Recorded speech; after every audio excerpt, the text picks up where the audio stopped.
Good afternoon. Phil Lindemann with your Krystal 93 News from Vail Summit Orthopedics and Neurosurgery.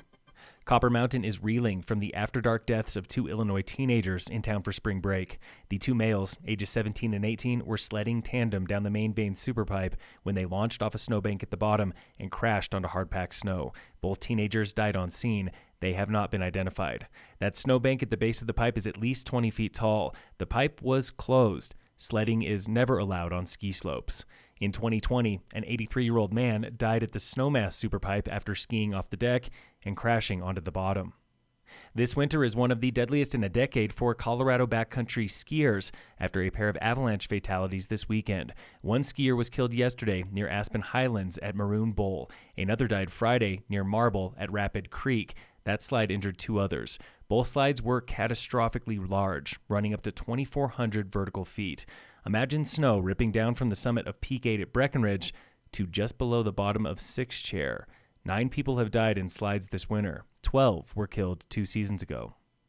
This past weekend was the busiest of winter on I-70, but just barely. Nearly 146,000 cars traveled I-70 Friday through Sunday.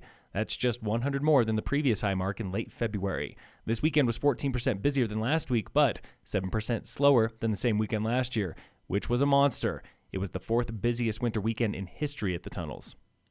A 2-acre plot at Bill's Ranch in Frisco could be the petri dish for a new type of affordable housing. Jason Dietz with the Housing Authority. We're looking at rolling out an ADU stock plan where we have plans of ADUs, 500 to 1,000 square foot, 1-2 bedrooms, garage, no garage. ADU is an accessory dwelling unit. It's one of many solutions for the local housing crisis. Dietz says that Frisco plot could fit up to 17 of these. One of the things that we're considering doing is utilizing those ADU stock plans and building them there at Bill's Ranch. If you have room on your lot, you can click on one of these permit-ready sets. Then you only have to do like a soils report and site plan and submit that for a building permit. This property is not related to a piece of contested open space at nearby Feaster Preserve, where the county at one time was trying to buy more land for housing. Tonight is a virtual town hall with state lawmakers, including Summit's own Julie McCluskey. McCluskey is joined by State Senator Dylan Roberts and 8 others representing the Western Slope. You can tune into that town hall tonight at 6 p.m. on Zoom at bit.ly/WestSlopeETH.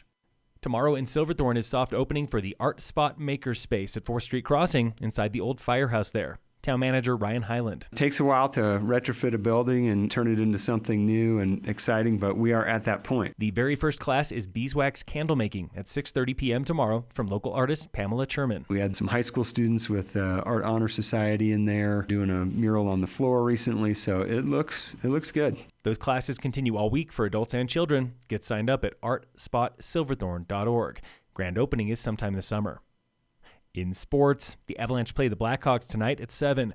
Michaela Schifrin ended the season with another win yesterday at World Cup Giant Slalom in Andorra. She claims the World Cup GS title and overall title. And on Sunday, April 2nd, Vail is throwing her a party to celebrate this record-breaking season. All are welcome, again, April 2nd in Vail Village. And in local sports, the Breckenridge Vipers split a home series with the McCall Mountaineers, losing Friday, winning Saturday. The Vipers wrap their season this coming weekend with a grudge match against the Vail Yeti. It's in Vail Friday and Breck Saturday. Phil Lindemann with your Krystal 93 News from Vail Summit Orthopedics and Neurosurgery.